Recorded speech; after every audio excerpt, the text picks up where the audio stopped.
नमस्कार।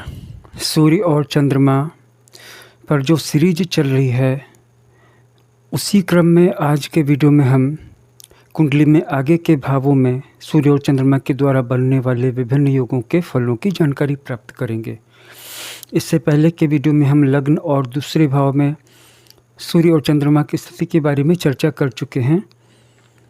इस वीडियो में आगे बढ़ने से पहले हम आपको एक क्विक रिकैप करा देते हैं कि सूर्य और चंद्रमा का संबंध व्यक्ति के ईगो, अस्मिता और सेल्फ इमेज से है। अर्थात सूर्य और चंद्रमा जहाँ पर भी होंगे व्यक्ति की आत्मा और मन वहीं पे होंगे और वह इस जीवन में कुछ करके दिखाना चाहता है। जैसे कि कोई पोस्ट पा लिया, कोई घर बना दिया, कोई प्रीमियम कार खरीद लिया ताकि लोग देखें कि मैंने ये काम कर लिया, या कोई बुक लिख डाली कि चलो कुछ नहीं हुआ तो मैंने एक बुक तो लिख डाली, एक बुक तो पब्लिश करा दी। तो इस ढंग की चीज़ें जो होती हैं इनमें से किन्हीं चीज़ों का संबंध लोगों को दिखाने से रहता है और किन चीज़ों का संबंध अपने आप को सेटिस्फैक्शन देने से रहता है। तो आज के वीडियो में हम जब सूर्य चंद्रमा से तीसरे घर में बैठता है तो क्या फल मिलते हैं, इसकी चर्चा से आज के वीडियो की शुरुआत करने वाले हैं। जिसकी भी कुंडली में चंद्रमा से तीसरे भाव में सूर्य बैठा हुआ होता है, ऐसा व्यक्ति हर समय, मैं जो कह रहा हूँ वो ध्यान से सुनिए, हर समय यानी कि हर समय सिर्फ एक ही चीज़ को सोचता रहता है, पैसा। मतलब उसके सपने इतने बड़े बड़े होते हैं, वह सोना, चांदी, हीरा जवाहरात, कैश, प्रॉपर्टी, सारी चीज़ों की बात सोचता है और बहुत ही बड़े अमाउंट में सोचता है। उसके सपने बड़े बड़े होते हैं, बड़ा घर, बड़ा बंगला, बड़ी महंगी कार, प्रीमियम सारी चीज़ें और सोना और चांदी। और इसके लिए वह इस हद तक बीत जाता है कि कोई भी व्यक्ति उसको देखता है तो ऐसा लगता है कि वो चिंता कर रहा है, वो बहुत चिंतित दिखता है, हर समय सोचता रहता है। और जब भी कोई व्यक्ति किसी एक ही बिंदु पे अपने मन को लगा देगा और एक ही चीज़ को पाने के पीछे बीत जाएगा, ठान लेगा, तो आखिरकार तो वो चीज़ उसको प्राप्त हो ही जाएगी और ये सफल हो भी जाता है, काफ़ी धनवान बन जाता है और राजमान्य भी होता है। मतलब बड़े बड़े महत्वपूर्ण लोग उसकी इज्जत करते हैं। मैं पहले भी कह चुका हूँ, सिर्फ पैसा कमाना और पैसे के साथ साथ इज्जत भी कमाना, ये दोनों अलग अलग बातें हैं।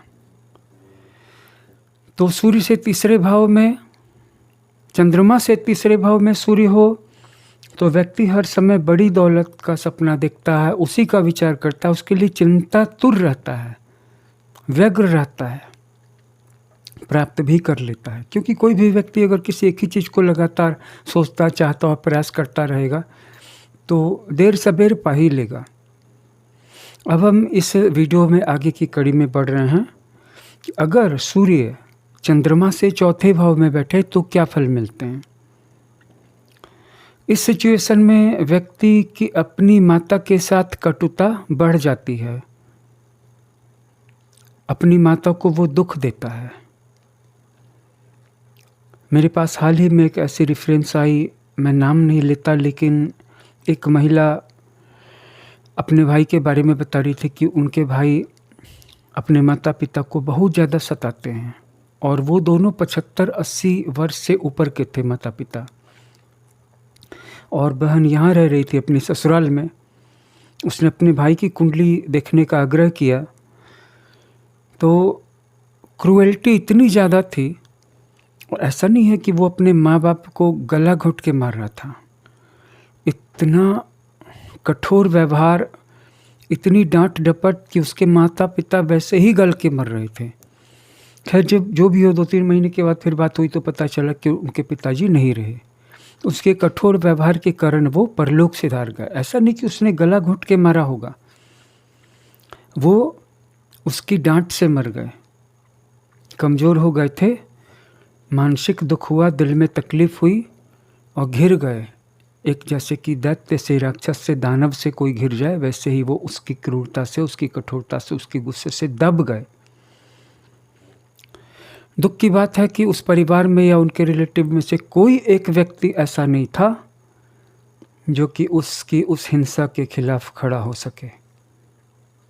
ज़्यादातर लोग बस अपना सर बचाते हैं। खैर जो भी हो, तो इससे ये पता चलता है कि ये जो योग बन रहा है चंद्रमा से चौथे घर में सूर्य का होना, इससे व्यक्ति अपनी माता के साथ यही क्रूर व्यवहार करता है, कठोर व्यवहार करता है और उसकी माता तकलीफ़ में रहती है, और कम से कम अपनी माता के प्रति भक्ति तो वो कर ही नहीं सकता है। और चौथा भाव घर गृहस्थी के सुख का भी है, तो उसका घर तो नरक तुल्य होगा ही। सूर्य एक क्रूर ग्रह है, उष्ण है, गर्म है, सबसे ज़्यादा गर्म है। जिस भाव में रहेगा उस भाव से संबंधित चीज़ों को जला करके राख कर देगा और एकदम बिल्कुल से वहाँ पे शीतलता चली जाएगी, मृदुता चली जाएगी, कोमलता चली जाएगी, मधुरता चली जाएगी। वहाँ पे सिर्फ आग ही आग बचेगी। तो चंद्रमा से चौथे घर में होने से ये होता है, माता के साथ रिश्ते बिगड़ जाते हैं और माता को काफ़ी तकलीफ़ देता है। अब बात कर लें कि चंद्रमा से पाँचवें घर में सूर्य बैठा हो तो क्या होता है। चंद्रमा से पाँचवें घर में सूर्य बैठेगा तो ऐसे जातक को पुत्र भी होंगे और पुत्रियां भी होंगी। पुत्रों को लेकर के कोई इश्यू नहीं होगा, लेकिन अपनी बेटियों को लेकर के उसे काफ़ी तकलीफ़ होगी। चाहे बेटी पढ़ नहीं पा रही हो, चाहे बेटी की शादी कहीं नहीं सेट हो पा रही हो, या बेटियों के स्वास्थ्य का कोई मसला हो, या कोई और बातें हों, लेकिन बेटियों के कारण वो तकलीफ़ में रहेगा, दुख पाता रहेगा। बेटियों के निमित्त से कुछ न कुछ, बेटों के कारण नहीं। सूर्य पुरुष ग्रह है और चंद्रमा से पाँचवें घर में, क्योंकि पाँचवां घर संतान का घर भी होता है। तो इस वीडियो में इतना ही। बस आपकी जानकारी के लिए फिर से रिपीट कर दें कि पूरी जन्म कुंडली का विश्लेषण भी आप करवा सकते हैं। डिस्क्रिप्शन में हमारा व्हाट्सएप नंबर दिया हुआ है।